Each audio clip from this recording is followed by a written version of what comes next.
ये आकाशवाणी रायपुर है। प्रादेशिक समाचार बुलेटिन के साथ मैं राहुल सिन्हा।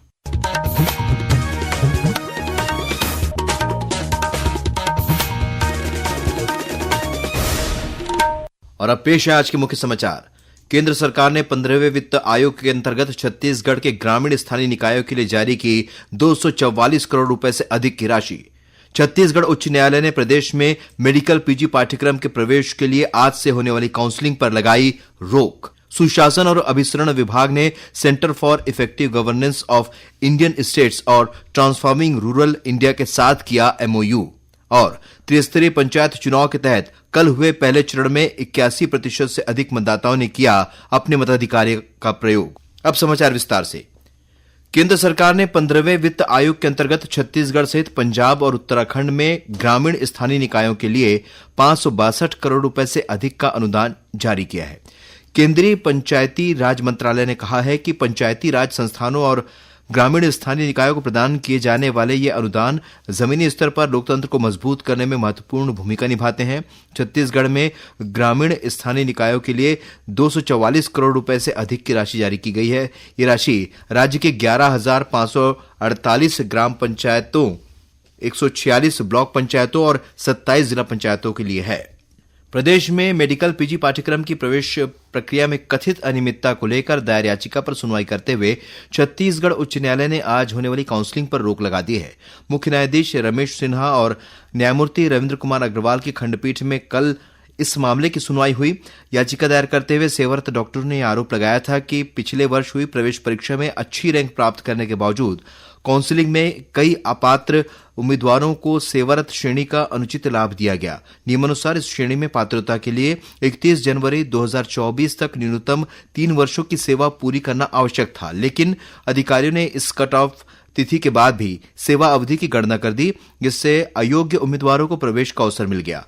कल हुई सुनवाई में महाधिवक्ता ने भी माना कि शिकायत प्रथम दृष्टया सही प्रतीत हो रही है। कोर्ट ने पाया कि कट ऑफ तिथि के बाद एक निजी उम्मीदवार को सीट आवंटित की गई थी, इसलिए हाईकोर्ट से आज से होने वाली काउंसलिंग पर रोक लगा दी है। इस मामले की अगली सुनवाई अब 25 फरवरी को होगी। छत्तीसगढ़ उच्च न्यायालय में बसों में किराए की जानकारी नहीं देने और राउंड फिगर के नाम पर अतिरिक्त वसूली के मामले में कल सुनवाई हुई।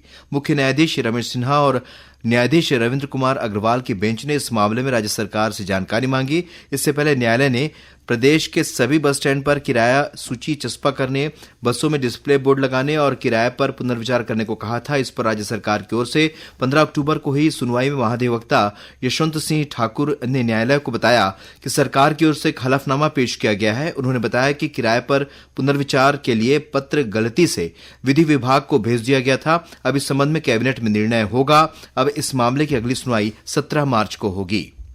मुख्यमंत्री विष्णुदेव साय की उपस्थिति में आज सुशासन और अभिसरण विभाग ने centre for effective governance of Indian states और ट्रांसफॉर्मिंग रूरल इंडिया के साथ समझौता ज्ञापन पर हस्ताक्षर किए। इससे प्रशासनिक दक्षता में वृद्धि, योजनाओं की प्रभावी निगरानी और क्रियान्वयन को मजबूती मिलेगी। इस दौरान मुख्यमंत्री ने कहा कि आम जनता के लिए प्रशासनिक प्रक्रियाओं को सुगम बनाना राज्य सरकार की सर्वोच्च प्राथमिकता है। उन्होंने कहा कि इस समझौते से भ्रष्टाचार पर शिकंजा कसेगा और आम जनता को सरकारी योजनाओं का लाभ मिलेगा। रेलवे स्टेशनों पर हादसे और भगदड़ की घटनाओं को रोकने के लिए रेलवे प्रशासन ने देश भर के सभी स्टेशनों में अलर्ट जारी कर दिया है।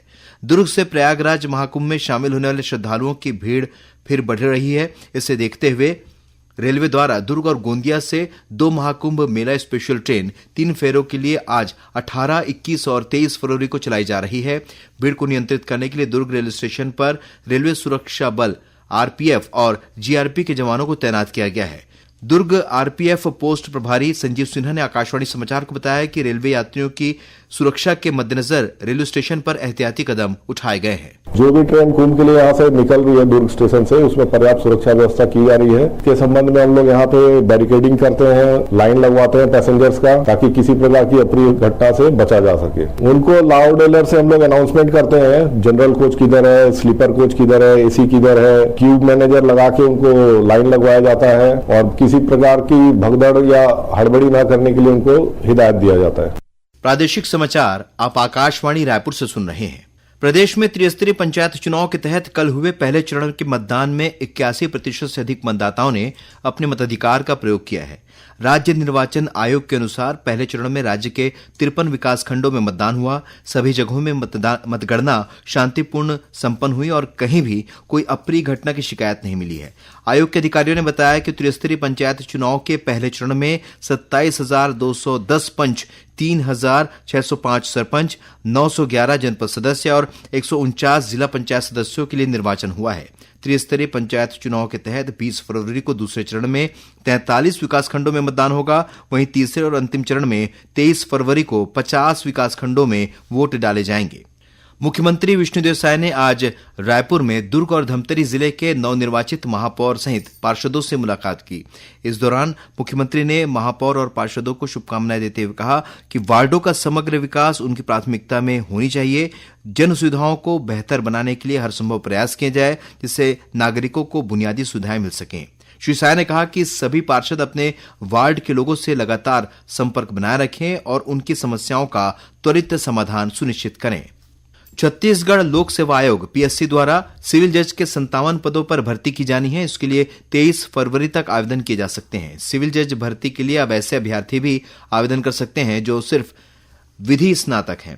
पहले लॉ ग्रेजुएट होने के साथ ही अधिवक्ता के रूप में भी नामांकित होना जरूरी था। अब इस शर्त को हटा दिया गया है। पीएससी की ओर से जारी निर्देश में कहा गया है कि हाईकोर्ट के अंतरिम आदेश के परिपालन में यह शर्त हटाई गई है। जिला रोजगार और स्वरोजगार मार्गदर्शन केंद्र रायपुर द्वारा कलेक्ट्रेट स्थित मल्टी लेवल पार्किंग में आज से रोजगार मेले का आयोजन किया जा रहा है। 20 फरवरी तक चलने वाला यह रोजगार मेला सुबह 11 बजे से दोपहर 3 बजे तक आयोजित किया जाएगा।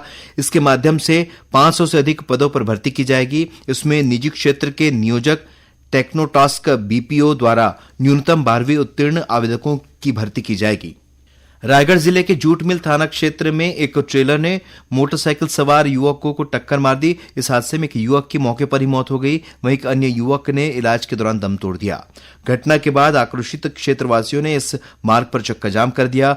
जिला प्रशासन की समझाइश के बाद क्षेत्रवासियों ने चक्का जाम समाप्त किया।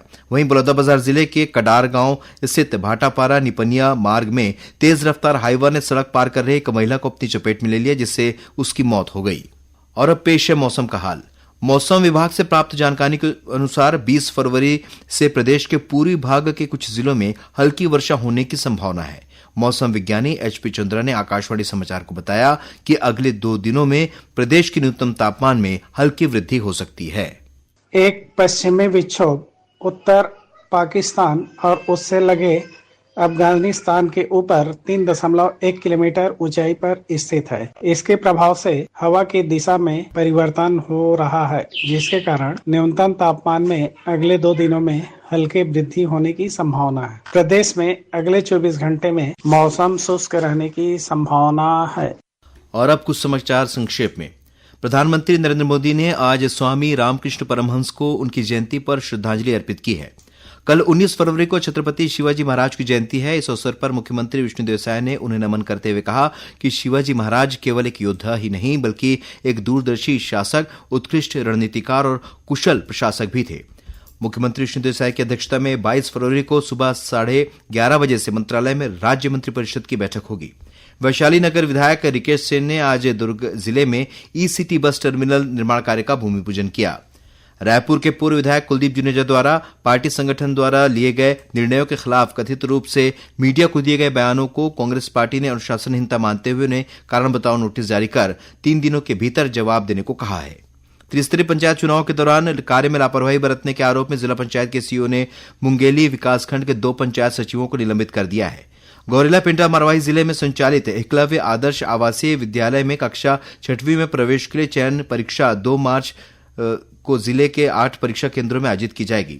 दक्षिण पूर्व मध्य रेलवे के महाप्रबंधक तरुण प्रकाश ने दुर्ग गोंदिया भंडारा रोड रेलखंड का आज निरीक्षण किया और परिचालन संबंधी कारणों से 19 और 21 फरवरी को दुर्ग छपरा दुर्ग सारनाथ एक्सप्रेस रद्द रहेगी। अंत में मुख्य समाचार एक बार फिर। केंद्र सरकार ने 15वें वित्त आयोग के अंतर्गत छत्तीसगढ़ के ग्रामीण स्थानीय निकायों के लिए जारी की 244 करोड़ रुपए से अधिक की राशि। छत्तीसगढ़ उच्च न्यायालय ने प्रदेश में मेडिकल पीजी पाठ्यक्रम में प्रवेश के लिए आज से होने वाली काउंसलिंग पर लगाई रोक। सुशासन और अभिसरण विभाग ने centre for effective governance of Indian states और ट्रांसफॉर्मिंग रूरल इंडिया के साथ किया एमओयू। और त्रिस्तरीय पंचायत चुनाव के तहत कल हुए पहले चरण में 81% से अधिक मतदाताओं ने किया अपने मताधिकार का प्रयोग। इसी के साथ प्रादेशिक समाचार बुलेटिन समाप्त हुआ। नमस्कार।